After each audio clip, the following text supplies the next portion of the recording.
Good evening. Hi, my name is Brent Taylor. I am a professor of history at West Kentucky Community and Technical College. It's a mouthful, so you have to say it very slowly.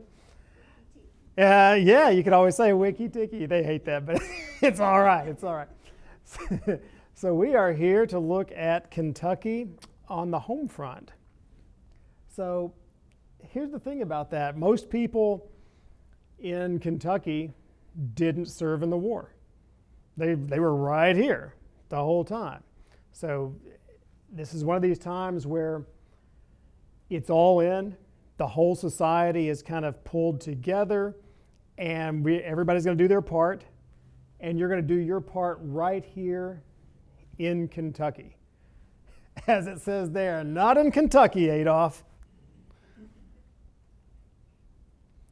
So we begin this journey with not wanting to be part of the war. That is going to be a consensus pretty much across America, but also throughout Kentucky. And a great example of this, these would be college-age students. So they in particular are not interested in fighting a war. In the 1930s, the mood is isolationism. You won't see that shift until really 1945 and 6, where isolationism is essentially dead for the time being. But here it's going very, very strong. And this is in the Murray State News. Should we enter into a tri-treaty with some dictator state, we would probably be drawn into their many isms. So clever. Fascism, communism, anarchism, all the European stuff that they always warned you about in the history books, which would result in the untimely death of the only Republican country left in this strife-torn world. And that's even before the war really gets heated up there in 1939. Also very similar sentiments in this one. This was labeled Voice of Soldiers. It was also in the Murray State News a couple of years later. So the isolationist sentiment is still running strong. They can kind of see it, the writing on the wall maybe. And this is it's kind of sardonic. Come on in, America. Come in and join the fun. You haven't had a good fight for 20 years since that last World War. We shall be decorated with the cross, and it shall be prominently displayed. True, a few will wear their crosses conspicuously on their breasts, but most of us will wear ours gloriously above our heads. What beautiful rows they will make. So, we don't want to be part of the war. This is expressly what they are telling you. And that was fine until we didn't want the war, but the war wanted us. And that, of course, is the attack at Pearl Harbor. If you're here in Paducah and you wake up to this news, it's obviously not good. So we've got about 3,000 casualties. We're trying to figure out what's going on. Why would this happen? There's FDR's war message. You're very familiar with that. A date which will live in infamy, right? So it's got that in there. He asked Congress to declare war because we used to do that sort of thing back then. Only one vote against it. Kind of a hopeless pacifist. Everyone else said, yeah, we've been attacked, and so now we want to be part of this war. So right there, that's a shift. You're going to see overnight, it's like flipping a switch.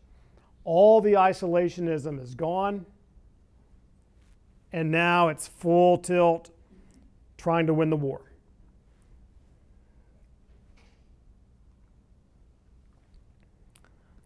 So with Pearl Harbor,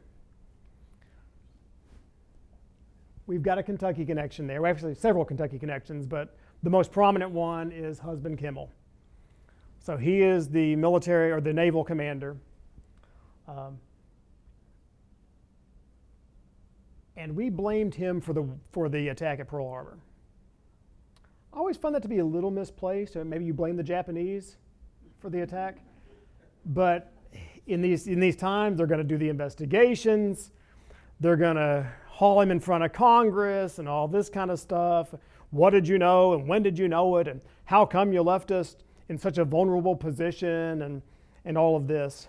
His family has been fighting ever since then, by the way, to get his name cleared, saying, look, this was not something that any individual could foresee.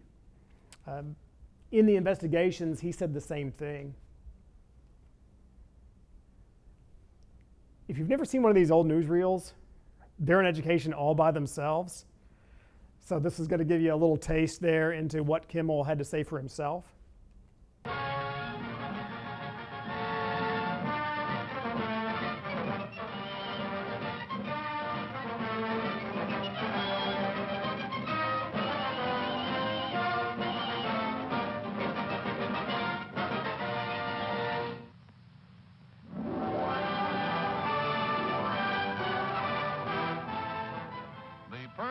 Investigating Committee hears the testimony of Admiral Kimmel, who was Navy head at Pearl Harbor at the time of the Jap sneak attack.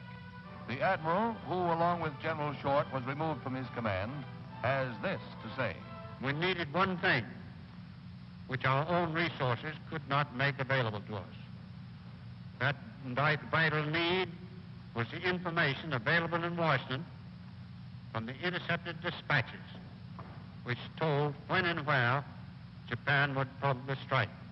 I did not get this information.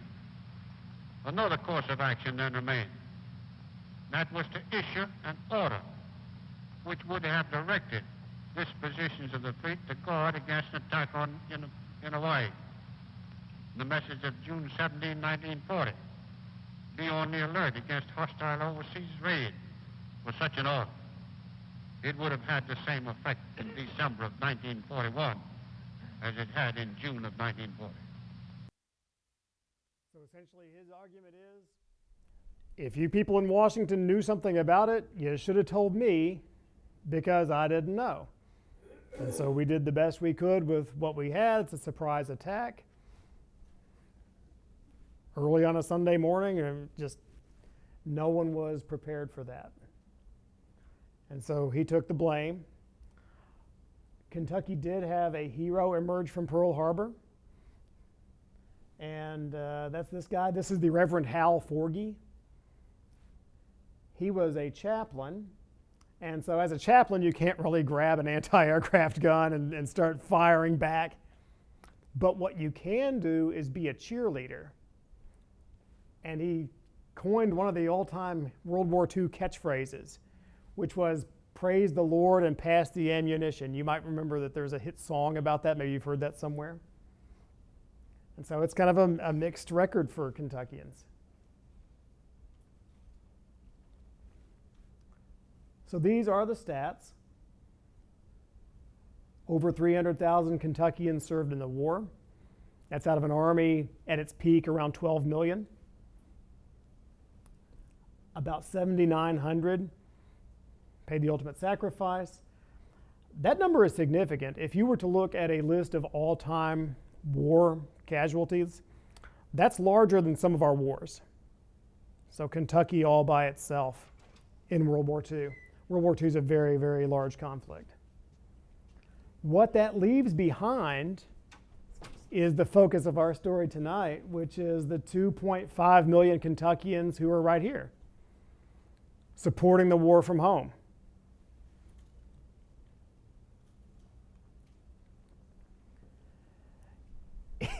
If you're in Kentucky and Paducah back then, you're trying to get away from the war, good luck. Because it is in your face everywhere you turn. If you open up the newspaper back then, which is your major source of information, everything in it is referencing the war somehow or another. At least by 42 and 43, the war is just ubiquitous. You try to go to a movie and get away from it, nope. You're going to see some sort of story about how bad the Nazis are there.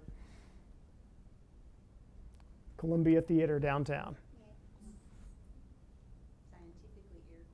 Scientifically air-cooled, yes. Air conditioning, kind of new, right? As of the 1940s. That's very observant. This image here comes from the University of Kentucky, so we tried to take a little slice from here and there throughout the state. And they're going to have a dance for defense. And you'll notice there that you get a defense stamp if you get a ticket to the dance. So you're saving for the war while also kind of showing off your patriotism. This is also from the University of Kentucky. It's showing the dilemma of young college women because suddenly all the boys are gone. They're going to be in Europe and the Pacific Theater. And so they're saying, well, gosh, how do you respond to this? How do you navigate a world in which there are no men on campus? Well, there'll be a few. They haven't had their number called yet or that sort of thing. Haven't graduated yet, so they get the deferment. And it says right up there, you could draw straws. One of us will get to date this guy, and so we'll see which one. Or if you don't like that idea, right below on the left, have you heard of the telephone? This is kind of the new modern way that you could begin a conversation with somebody. And then maybe on a more serious note, we see that the war is opening up opportunities that might not have been there before. So, okay, I'm a young woman, I want to be into flight. Well, okay, the door is suddenly open because in World War II, at the peak of it, 1.2% unemployment. You can look at all the numbers you want to look at, you will never find a number lower than that. That is everybody is in the workforce. And so suddenly this whole thing about, well, she wants to fly, but she's a woman, I don't know. That's not going to be a thing with 1.2% unemployment. Those openings will be there, those opportunities will be there. This comes to you from Eastern Kentucky University. It's a little joke. You get the worried parents because the son's off at EKU. I don't know. I don't think he's doing so great in the Air Corps. He's got 4 zeros already. And I can see that you get the joke because the 0 is the Japanese airplane. All right, which would be amazing. Yeah, if he got 4 zeros, he's a hero, right? But the parents just don't understand. Also, if you're here in Kentucky, the Navy has a few questions for you. You know, you're kind of sitting on the sidelines. A lot of people will go ahead and instead of just waiting for the draft, volunteer in this era. And so, you know, if you're thinking that you might want to volunteer, go through these 10 easy questions. One of them is, do you like a lot of food that's really good quality? The military's got that covered. Might be overselling it a little bit, I'm not sure. Could be. But look, they're feeling the labor pinch too, right? They're trying to draft up to 12 million. And that's a big number. That is 3 Kentucky's worth of people. If you decide to go that route, one of the places you might end up is here at Fort Knox. And you can see we've got the soldiers are lined up out there, going all the way around the block. Fort Knox is interesting because as soon as we realized we were in a conflict, there's suddenly all these worries. Oh, is the Constitution safe? Is the Declaration of Independence safe? All these national treasures, because they're on the coast. The coast is going to be the first thing that gets attacked. So we've got to find a place that's so remote that it'll never be attacked. And it turns out that's Kentucky. So they parked the Declaration of Independence and the Constitution. And then it gets really funny from there because just before all this, the English had sent the Magna Carta on a tour. And so it was out there touring museums and whatever. And suddenly they realized, the the Nazis might get a hold of that thing. Would you guys watch it for? Do you have a safe place that you could store the Magna Carta? Sure we do. No one will ever find it. We'll put it in Kentucky. So we had all that stuff just sitting right in there. But the primary purpose of Fort Knox at that time is tank training. And these are some really wonderful color photos from that era. And what's funny is we're going to practice here in Kentucky. So it kind of feels like home when you look at those pictures. You see the little rolling hill and the trees are going to seem familiar and everything. But if you can drive a tank here, you can drive a tank in Europe. This is kind of like the military's thinking. So you'll get out there, and I've heard that this is called the Dust Bowl because they wear off all the grass and the dust gets up into the air and everything. And we're doing a lot of training because we need a lot of tank divisions to try to win this war, especially European theater.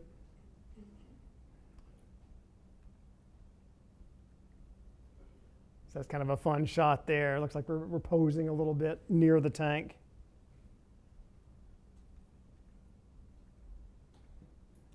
Four-man to a tank crew. So we kind of see them maybe in between shifts there.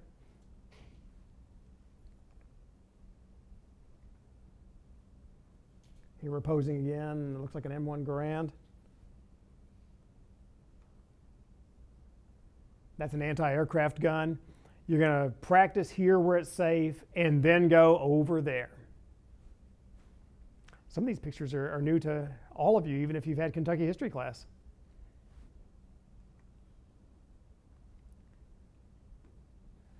How fun does that look? As far as training goes, that's it. That's the best moment of training right there. See if you can get that thing through there. Yeah, you don't want to get it hung up. That would be a bad day.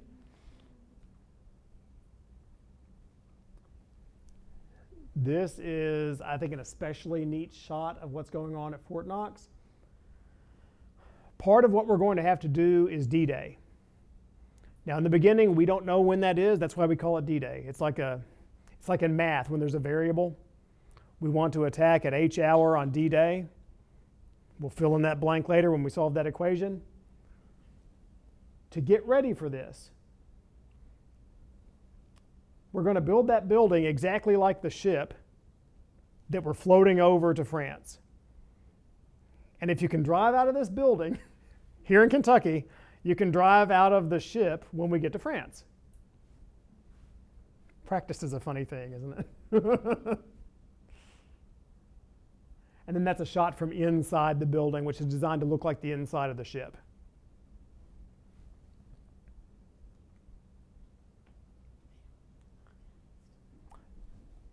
One thing when you study World War II to keep an eye on is you are building the roots of the civil rights movement. I don't believe it's an accident that the civil rights movement begins in the 50s after having World War II in the 40s. There's all those questions about how, say, the Germans were treating people and minorities, and so it's going to be holding up a pretty big mirror to everybody when you get there. And then also, you cannot forget 1.2% unemployment. At 1.2% unemployment, we are all in this together. And so you see that begin to unfold.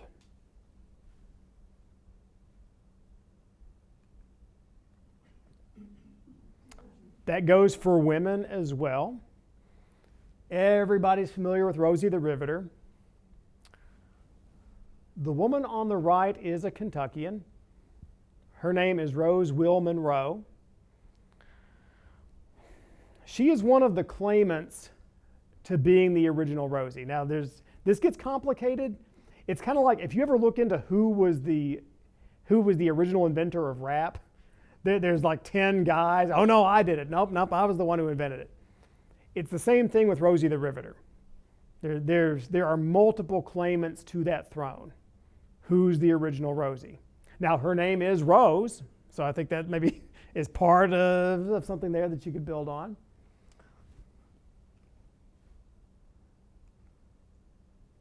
But we know that women are going to be moving into some new roles here on the home front. This woman's name is Virginia Lively. And before the war, she was a beauty operator. I'm not 100% sure with it. I suppose that's cosmetology or doing hair or something in that field. But now she is working at a gas station. This is the days of full service. So you pull in there, you don't get out of the car. She'll do it for you. And so there's the gas. And they called them service stations back then because it's more than just gas. So she'll check the air pressure, and if you need a little, she'll use the compressor there to top off the tire.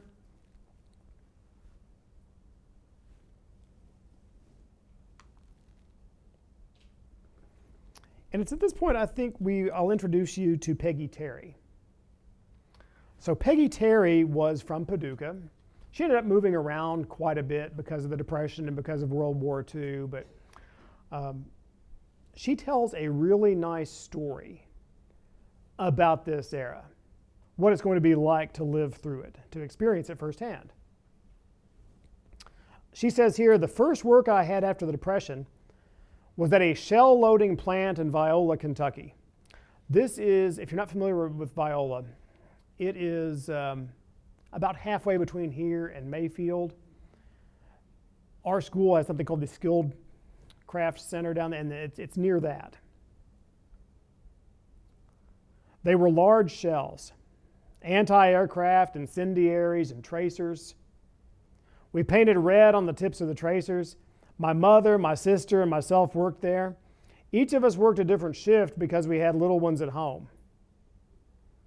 How smart is that, by the way? 3 shifts, always someone to watch the kids. We made the fabulous sum of $32 a week. To us, it was just an absolute miracle, so that was good money. Before that, we made nothing. We were just moving around, working wherever we could to find work. I was 18, my husband was 19, we were living day to day. When you were involved in staying alive, you don't think about big things like a war. It didn't occur to us that we were making these shells to kill people. It never entered my head. There were no women foremen where we worked. We were just a bunch of hillbilly women laughing and talking like it was a social. Now we'd have money to buy shoes and a dress and pay rent and get some food on the table. We were just happy to have work. I worked in building number 11. I pulled a lot of gadgets on a machine.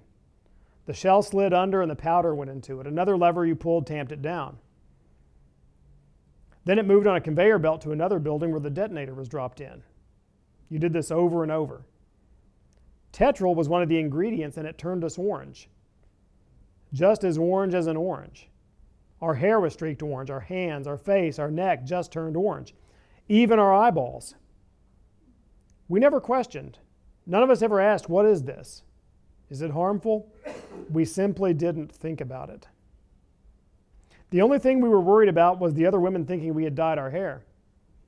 Back then, it was a disgrace if you dyed your hair.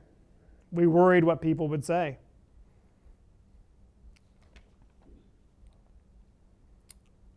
It was difficult to breathe, I remember that. Nothing ever blew up. But I remember the building where they dropped in the detonator. These detonators are little black things about the size of a thumb. This terrible thunderstorm came and all the lights went out. Somebody knocked a box of detonators off on the floor. Here we were in the pitch dark. Somebody was screaming, "Don't move anybody." They were afraid you'd step on the detonator.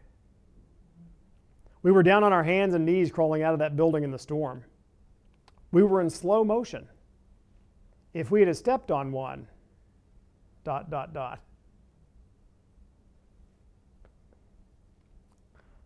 The first time my mother ever worked at anything except in the fields, the first real job Mama ever had. And so that's showing you about coming out of the Depression. And the consensus is World War II ended the Depression. And so all these opportunities. 1.2% unemployment. And we'll see that reflected. All the ads are kind of saying, hey, this is good, noble kind of work. Women are working on railroads and factories and all these things. And that's brought to you there by the Paducah Coca-Cola Bottling Company. You see that there at the bottom. Or the mellow mushroom if you're following along at home. Not to be left out, Pepsi. And you'll see that we also have a local Pepsi bottling plant. But we see the women are prominently displayed in these things.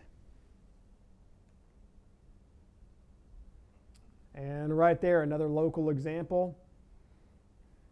War has given women all sorts of new responsibilities, it says. And so they're recognizing it in the time, which I find interesting as well.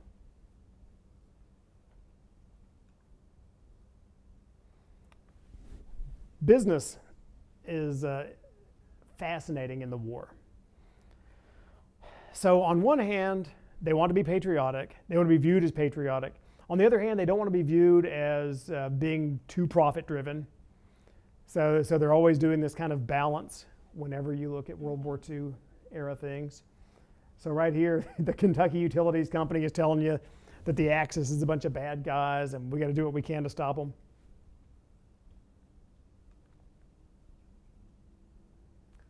How about that? The Paducah Sun, they're doing their part.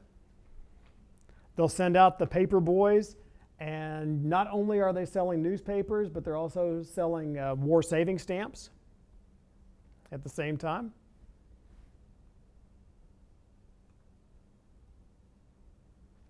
More local things that will happen will be scrap metal drives, where the government's going to get the word out. Hey, bring all this stuff down. We're going to melt it, turn it into material to throw at the Axis. And you'll see that we have local salvage committees. And I don't know if you catch the little detail there or not, but the phone number to dial for the committee is 33. Just 33. That's pretty great. Here's even more local than that. So our local junk hunt for victory, right here in McCracken. They want all that stuff that you're not using anymore. Just give it to the government, they'll know what to do with it. McCracken County Salvage Committee. So what that looks like is this. All throughout the state, and I've got a number of these so that you can kind of get the flavor for how many there were. But all around the state, they're going to have these little places where you can deposit this stuff. You drop it off, you see the sign there, it becomes property of Uncle Sam. And it's all this old stuff that you'll never use anymore, like that old bed frame. And we're going to melt that down. And it's agricultural implements. Doesn't matter if it's metal. We'll take it. We'll melt it down. Here's one of these drives in Hazard. Now keep in mind, Hazard's a small place. That is a really big response rate for something like that, because you're supposed to be patriotic. In World War II, it's cool to be patriotic, unlike some wars. This is a Kentucky school, so this is something that even kids can get into, and they'll, hey, look, you hadn't used that wash tub in 50 years. Let's take it down there and throw it at Hitler. And in fact, you'll see that this is actually addressed to Hitler on the next frame. Yeah, this is for Hitler. Take this.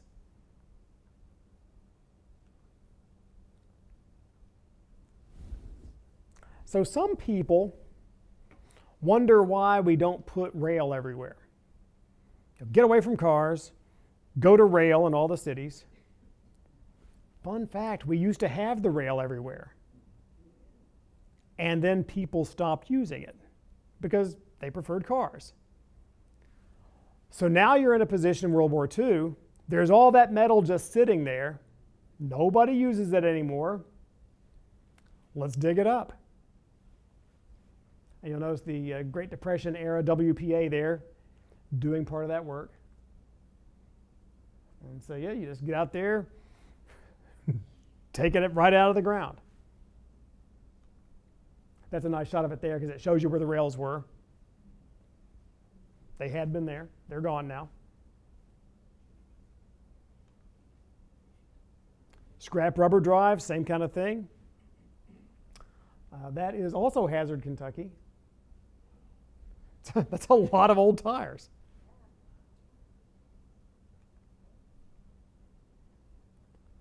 And again, business will tell you, look, you're going to have to take care of your car now. If you run your car now, you're probably not going to be driving. So come down, get the thing serviced. We'll keep your Studebaker running. Great. By the way, we'll buy your old car. If you think you want to sell it, if you're sure, we'll buy it.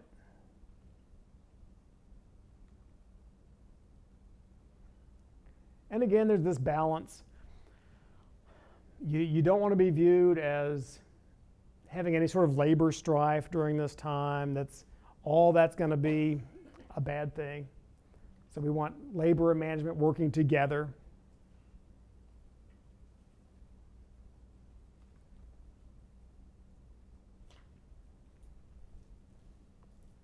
A lot of these businesses will be a little bit apologetic about that we can't provide you the services that we normally do.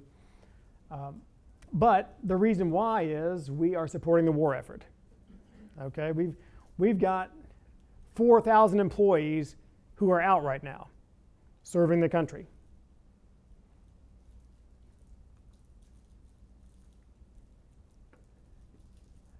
You'll also get some information about, well, maybe think about if you really need to take a trip or not, because we've got vital war things going on with our transportation system. So you might see some messaging like that.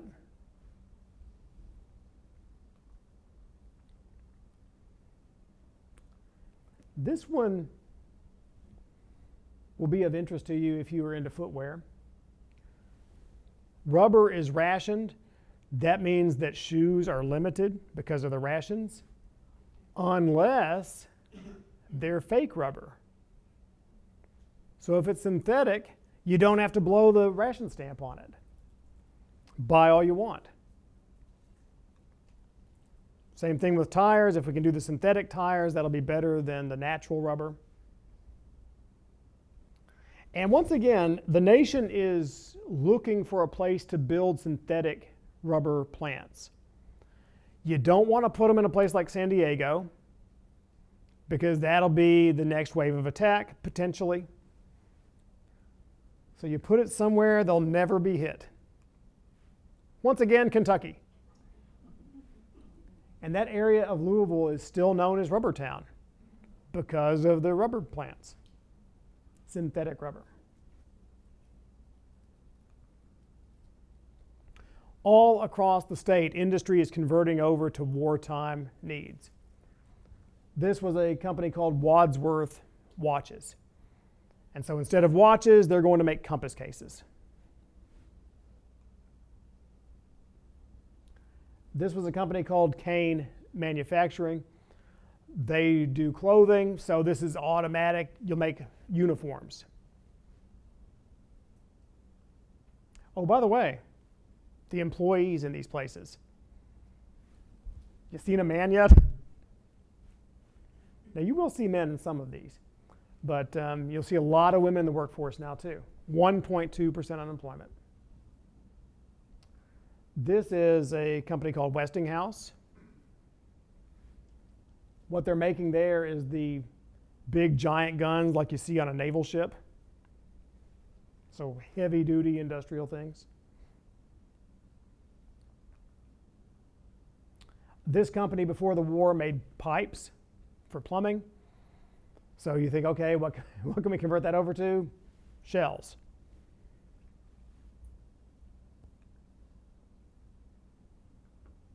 Louisville Slugger. So instead of just making baseball bats, you think, what could we make that's sort of similar to that? Carving wood, that'll be wood stocks for guns.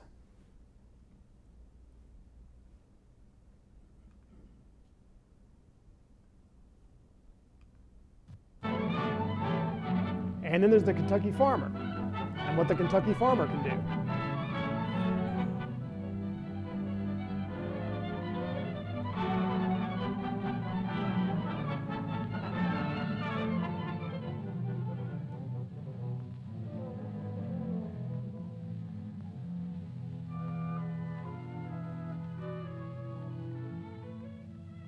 Long ago, when these ancient Grecian temples were new, hemp was already old in the service of mankind. For thousands of years even then, this plant had been grown for cordage and coarse cloth in China and elsewhere in the East. For centuries prior to about 1850, all the ships that sailed the western seas were rigged with hempen rope and sails. For the sailor, no less than the hangman, hemp was indispensable.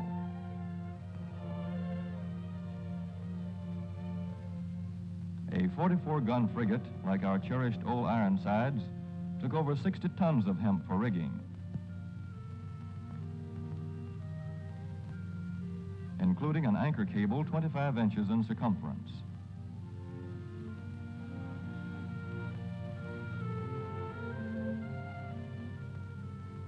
The Conestoga wagons and prairie schooners of pioneer days were covered with hempen canvas. Indeed, the very word canvas comes from the Arabic word for hemp. In those days, hemp was an important crop in Kentucky and Missouri. Then came cheaper imported fibers for cordage, like jute, sisal, and manila hemp, and the culture of hemp in America declined. But now, with Philippine and East Indian sources of hemp in the hands of the Japanese, and shipment of jute from India curtailed, American hemp must meet the needs of our Army and Navy as well as of our industries. In 1942, patriotic farmers at the government's request planted 36,000 acres of seed hemp, an increase of several thousand %. The goal for 1943 is 50,000 acres of seed hemp. In Kentucky, much of the seed hemp acreage is on river bottom land such as this, along the Kentucky River Gorge. Some of these fields are inaccessible except by boat. Thus, plans are afoot for a great expansion of the hemp industry as a part of the war program. This film is designed to tell farmers how to handle this ancient crop, now little known outside Kentucky and Wisconsin. This is hemp seed. Be careful how you use it. For to grow hemp legally, you must have a federal registration and tax stamp. This is provided for in your contract. But that's what you can do if you're here in Kentucky to help the war effort and you're a farmer. Get back into hemp after it had kind of fallen out of fashion. Not to leave tobacco out, these are some ads that were from running in Kentucky papers there, where we're showing you some World War II slang, and at the same time saying that, hey, Camel is very patriotic.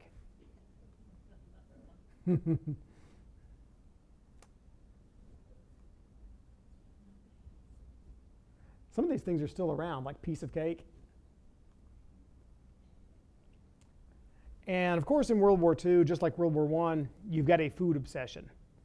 It's all this about cutting back on food. Don't waste any food. Don't take more than you need. Don't be greedy with it. Thought you might appreciate this, Kirchhoff's Bakery. And they're kind of showing you that this is kind of a serious Thanksgiving because, you know, if you really think about it, we have a lot to be thankful for in the middle of this war. But everywhere you turn, you see the messaging. So you're going to get a grocery ad, but you're also getting an ad for Uncle Sam at the same time in the upper left-hand corner. Everywhere you turn in World War II, you see things like that. You go to the store, more of the same. So they're telling you, yeah, we've got some meat rationing and all this, but we're doing it for the soldiers, so it's okay. Don't worry about it. Do you have some cooking fats that you can turn in? Because this is one of the things that they need to make explosives in the war. And then there's the rationing books. So this is a local rationing book.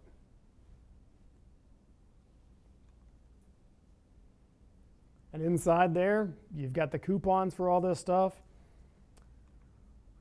And if you run out, too bad. You'll have to wait until you get the next round of rationing. This came out of a Kentucky newspaper explaining the easy way to remember how all this works. Of course, it's a government program, so it's needlessly complicated. You see right there, like there's all these different books in different colors, and you have to coordinate what runs out when, and all this stuff. It's a lot to keep up with. So you are going to want to stretch out what you're doing there. So in this case, you can stretch meat with cornflakes. How about that? Just pat them into the burger, throw the cheese on there. I guess it'll be like a little meatloaf on a bun.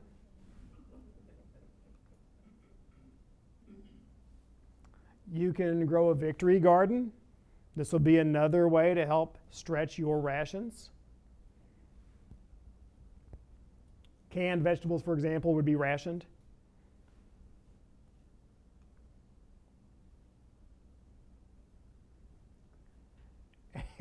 And then Coke is sort of like the official drink of World War II. And so you'll see a lot of advertisements about that. You saw one earlier, but I wanted to show you this creepy little puppet just for fun. But they're telling you right there that this is all part of the war effort. Yeah, just ask the soldier in the South Pacific. What does he want? He wants a Coke. And that's brought to you there by the Lexington Bottling Works.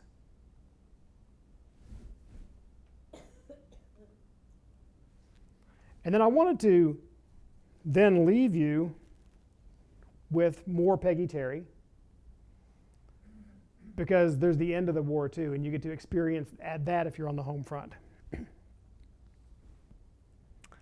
We were very patriotic, and we understood that the Nazis were someone who would have to be stopped. We didn't know about concentration camps. I don't think anybody I knew did. With the Japanese, that was a whole different thing. We were just ready to wipe them out. I remember someone in Paducah got up this idea of burning everything they had that was Japanese. I had this little ceramic cat, and I said, I don't care, I'm not burning it. I like the cat. I don't. They had this big bonfire, and people came and brought what they had that was made in Japan. They threw it on the bonfire. I hid my cat. It's on the shelf in my bathroom right now. This is years later. I remember a woman saying on the bus that she hoped the war didn't end until she got her refrigerator paid for. Interesting comment, right? Because see, the money's so good in these plants and everything, right? An old man hit her over the head with an umbrella. He said, "How dare you?" Oh, the beautiful celebrations when the war ended. They were selling cigarettes in Paducah. Up until that hour, you couldn't have bought a pack of cigarettes for the love of money. Kirchhoff's Bakery was giving away free loaves of bread. Everybody was downtown in the pouring rain, and we were dancing. We took off our shoes and put them in our purse. We were so happy. The night my husband came home, we went out with a gang of friends and got drunk. All of us had a tattoo put on. The things you do when you celebrate. I had a tattoo put up my leg where it wouldn't show. A heart with an arrow through it. Bill and Peggy. When I went to the hospital to have my baby, I got pregnant almost as soon as he came home. Baby boomers. See how she lived the whole thing that's in the books? I was ashamed of the tattoo, so I put 2 Band-Aids across it. The nurse just pulls them off, looks at the tattoo, and she says, "Oh, that's exactly in the same spot I cut mine." She pulls her uniform up and showed me her tattoo. I was happy my husband would get to come home and wouldn't be sent there from Germany. Every day when the paper came out, there'd be somebody I knew with their picture. An awful lot of kids I knew, went to school and church with, were killed. We saw that 7,900. No bombs were ever dropped on us. I can't help but believe the Cold War started because we were untouched. It's an interesting thought. Except for our boys that went out of the country and were killed, we came out of that war in good shape. People with more money than they'd had in years. Now, I don't think we'd have been satisfied to go back to what we had during the Depression. To be deprived of things that we got used to, materially, we were 1,000 times better off. I was just so glad when it was over because I wanted my husband home. I didn't understand any of the implications except that the killing was over, and that's a pretty good thing to think about whether you're political or not.